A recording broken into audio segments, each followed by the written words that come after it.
All right, the conversion problem here. The first one, we got a planter box that's going to be filled with soil, and it's 4 feet wide by 12 feet long by 2 feet thick. And it asks how many cubic yards of soil will be needed. Well, what you can do, if you jump down to our conversion sheet, we got a little bit of information here. It tells us that 1 yard equals 3 feet. It does not give us anything about how many cubic feet are in a cubic yard. So what you do not want to do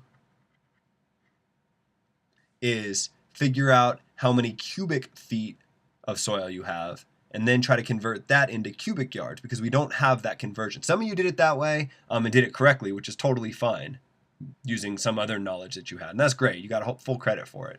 But some of you tried to do it that way and did it incorrectly. So you got to be careful there. What you want to do is first convert feet to yards, then multiply yards to get cubic yards. So what I mean by that is, instead of thinking about this thing as 4 by 12 by 2, think about it as 4 divided by 3 times 12 divided by 3 times 2 divided by 3. First, convert each of these feet into yards. Actually, let me write this out more the way your book does. So we have 4 feet, and to convert this into yards, we're going to multiply this by 1 yard divided by 3 feet. These feet you can think of as canceling out, and you're left with 4 divided by 3 yards. Similarly, 12 feet, we can multiply this by 1 yard over 3 feet. Cancel out the feet. 12 divided by 3 is 4. We get 4 yards. And then finally, 2 feet times 1 yard over 3 feet equals 2/3 yards. And so what we have is this box that's 4/3 yards by 4 yards by 2/3 yards. So if we do 4/3 yards times 4 yards times 2/3 yards, multiply all those numbers together. I mean, you can do it on a calculator if you want. 4 divided by 3 times 4 times 2 divided by 3, and you get this answer. You get 3.5, repeating 3.55555 yards. But it does say to round this off to 1 decimal place.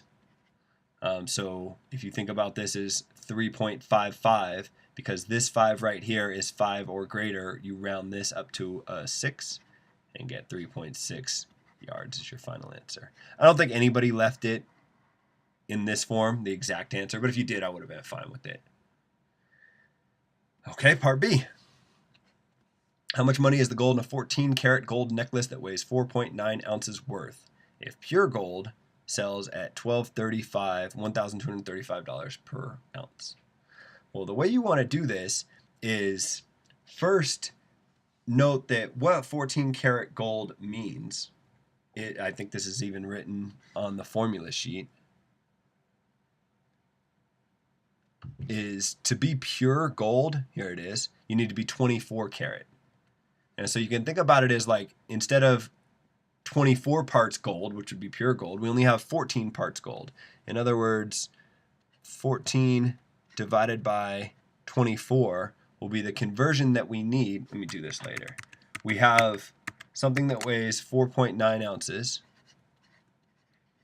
So we have 4.9 ounces of 14 karat gold. But what we want to know is how much pure gold we have. So what we're going to have to do is take that 4.9 and multiply it by 14 divided by 24. Right, figure out how much pure gold we have right here. And then once you have that, you have the weight of the pure gold. And since pure gold sells at $1,235 per ounce, we'll multiply that by $1,235 per 1 ounce if you want to get all the units right. And if you plug that into a calculator, 4.9 times 14 divided by 24 times 1235. Hit enter, you get this answer, 3530. And what does it say? Round your answer to the nearest cent. So 0.04 dollars, I guess. This is the right answer.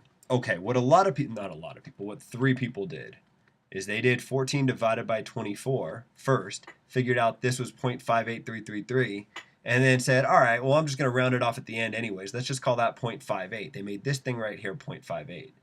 And there's an issue. I didn't take off a whole lot of credit because you knew what you were doing, so I gave you most of the credit for it. But the issue is when you're rounding a problem, you don't want to round until the final answer. You want to keep all the decimal places throughout the problem. Because if you round early, even if you're not rounding a whole lot, I mean, that's rounding to 3 decimal places. It seems like it would be fine. But it turns out that it can change your answer because you take this rounded answer and then you do multiplication with that. So it exaggerates how much you rounded by. So in this specific case, those of you who use 0.58 right here, I think this came off like 10, 20 bucks less, something like that. But enough to make a difference, I mean, if it's your money. So I wrote, a little rounding error, and I think I took off 2 or 3 points out of the 13 this was worth. So I want to give you most of the credit. Generally speaking, I'm pretty good on rounding. Like if you wrote 0.03, I'm totally fine there. But I don't want you rounding early in the problem. Just hopefully that's more of a lesson and you're not too annoyed by maybe a nitpicky there. So maybe that's just me justifying what I felt a little guilty doing. But I'll end this video here.